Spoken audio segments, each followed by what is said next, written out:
Hello everyone, my name is Acacia and today I will be presenting my hot button behavior plan. So in my classroom, I commit to centering everything I do around the belief that every child has the right to feel safe, seen, and supported. These aren't just nice ideas, these are non-negotiables. I believe children have the right to be treated with respect and dignity regardless of their behavior or background.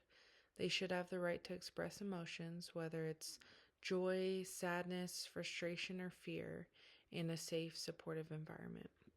They deserve culturally responsive care that acknowledges and affirms their unique identities, languages, and histories. And finally, they have the right to feel included and valued, never singled out, labeled, or isolated.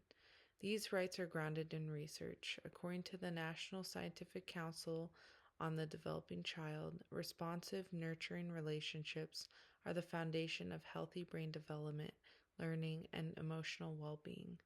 My ethics are built around this truth. We must put relationships first always. My goal is to create a classroom where dignity, inclusion, and connection guide every interaction. So, one of the most powerful things I've done in this course is identify and reflect on my hot button behaviors. For me, these include three main behaviors: when children refuse to listen after multiple redirections, when they act aggressively by hitting, biting, or pushing, and when they repeatedly interrupt during group time. These situations often make me feel frustrated, tense, or like I've lost control of the classroom.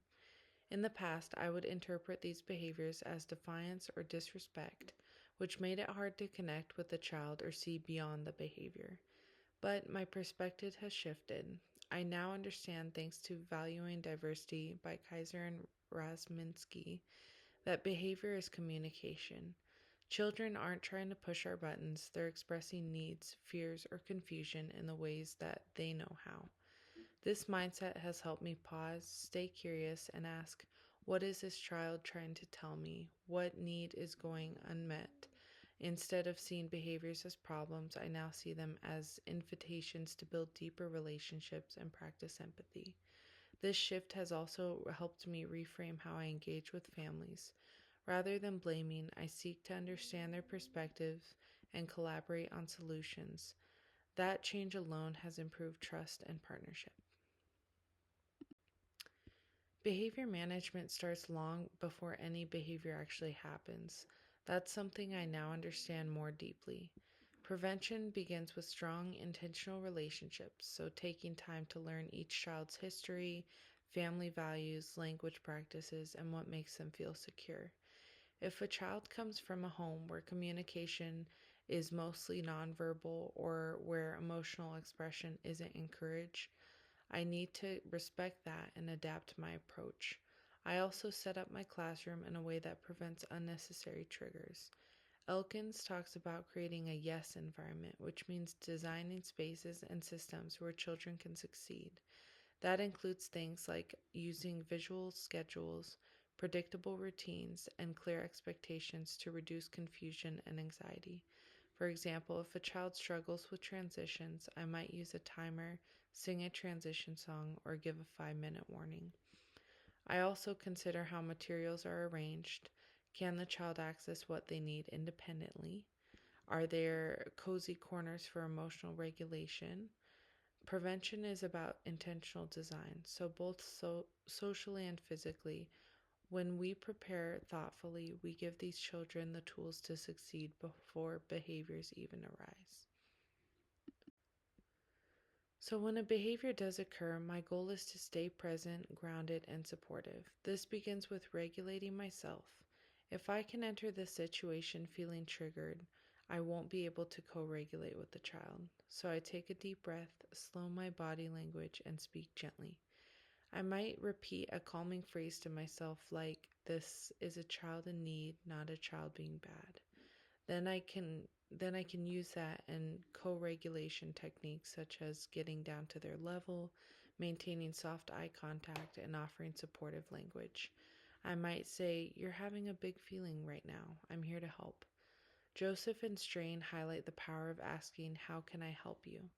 It sends a message that I'm on their team. I also use visual aids like feeling charts, or sensory objects, which can also help nonverbal or overwhelmed children communicate. My goal is to not correct the behavior in that moment, but to hold space for the child until they're ready to return to a calm state. That might mean reducing environmental demands, like pausing a group activity or removing stimuli. This approach not only supports emotional safety, but it also preserves trust in the relationship, even in moments of stress.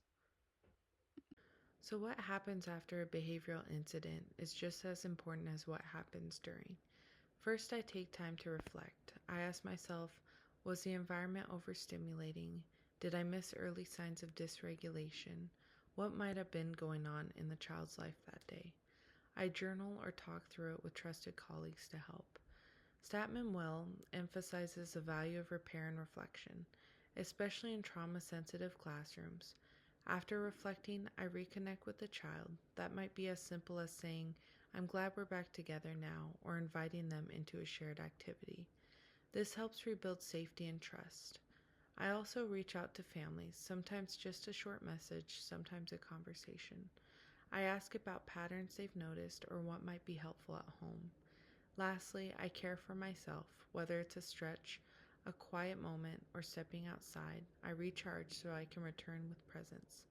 We can't pour from an empty cup, and when we model regulation and self-care, children learn those skills too. So when I review this entire action plan, I see how deeply my values and strategies align. My code of ethics centers around dignity, empathy, and inclusion, and every part of this plan reflects that.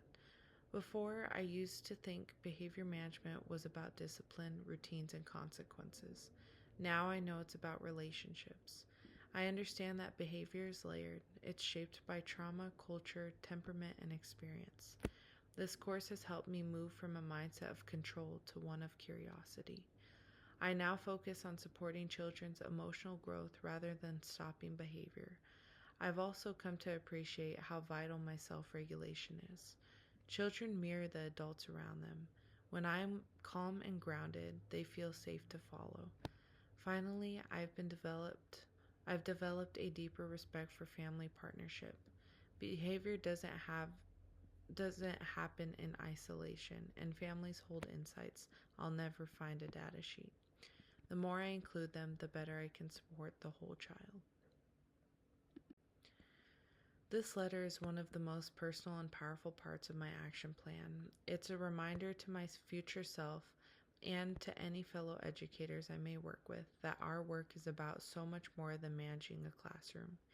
Each child who walks through our door carries stories we don't always see. Some will test our limits, but those are the very children who need us to lean in, not pull away. I wrote this letter inspired by the children and Carla Shalaby's troublemakers, especially Lucas and Zora. They reminded me that every challenging behavior is a communication, not a disruption. As educators, we must shift our mindset from what's wrong with you to what's hurting, and show up with presence and empathy, not control. This letter grounds me in my why. When I feel triggered or unsure, I will return to my code of ethics and the rights of the child.